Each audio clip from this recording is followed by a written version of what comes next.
Lee Trevino, one of the greats of the golfing world and a guy that we should all listen to whenever he has something to say. So with that in mind, I just want to play this short little clip and just take a little listen to what Lee has to say, as this is something that can help anyone improve their golf game. And after the clip, we're going to break it down and explore what it is he has to say. Maybe you were 10 when I made it, I got you going, oh. I can't even. The grip, which is the steering wheel of the golf swing. This particular hand, which is your right hand, is actually the steering wheel. Wherever you put this on the golf club influences the turn of the club, which is going to influence the ball. You can tell if your grip is bad by watching the ball go out. If it's going right, if it's going left, if it's going too high, it's going too low. So the question is, what is Lee really referring to into that video, and how can we understand it and break it down so we can apply it into our game? Well, what Lee's referring to there is the release rate of the golf club coming into the hitting area and linking that to the ball flight. And the reason I like this so much is it's a change which we can all understand as golfers, and we're not relating too directly to certain positions in the swing, so we get too attached to how it kind of looks aesthetically and we can't start playing the pretty swing game. And the reason that's important is a lot of people come unstuck by making the golf swing look better, but they can't justify that change other than the fact that it looks better, because anytime we make a change, it's not just important but paramount that we relate that change to a ball flight improvement.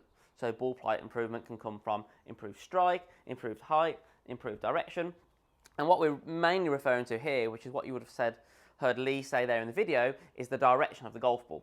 So if we have a golf ball which is excessively curving to the right as a right-handed golfer, so excessively fading or slicing, then we know that factually we have a golf club which is too open to the direction that the golf club is travelling at impact. So therefore we can say that our release needs to be more accelerated, because at the minute it's too delayed, and that is what is holding that club face open, coming to the hitting area and causing that curvature. By the same measure, if we've got a golf ball that's curving too excessively to the left for a right-handed golfer, so essentially draws and hooks, then we have a club face which is too close to impact. So working that back to release, we need to do something that delays that release so that we can square the club face up. There's a pretty good chance that we are over-releasing that golf club in order to close the club face down and create that curvature to the left. So, the next part of the video, we're going to discuss a couple of drills for people who need to delay that release in order to square the club face up if you're excessively drawing and hooking it, and accelerate the release of the golf club so you can square that club face up in order to reduce a fade or a slice. So let's explore those ideas. The first set of drills I want to explore is for those guys who excessively fade the golf ball, sometimes turn that into a slice. So as we know, club face is too open at impact, and we're going to relate that today to release. So a drill that I really quite like is more of a task-based drill. So if I'm hitting towards the camera here and I'm taking myself to this position, as a feeling, I want to understand that we want to feel the club face looking straight down towards the floor. So this is just a feeling, but the idea of this task is if I have to conceptually achieve a task where the golf club is looking down to the floor, that is essentially an over-release of the golf club, if we like, to close that club face down. So in the journey for me to go from top of the backswing through to that position there has to be a pretty good amount of release and club face rotation in order for me to achieve that task. And within that feeling, within that journey to that position, I'm going to see an increased release rate back and through the hitting area in order to square that club face up and see more of a draw versus an overcurve to the right as a right-handed golfer. Another feeling that I quite like, and a drill that you can have a play around with, is to get yourself set, and as you swing down, achieve a position of club face down to the floor. So if you're someone who sees a club face quite open impact for release, there's a pretty good chance that your club face is quite open at this kind of delivery position here. And the way we would define open is if perfectly neutral would be the leading edge of the golf club being more in line with the spine. So if I was straight up like this and I bend, that would be kind of perfectly square, and that would be quite open.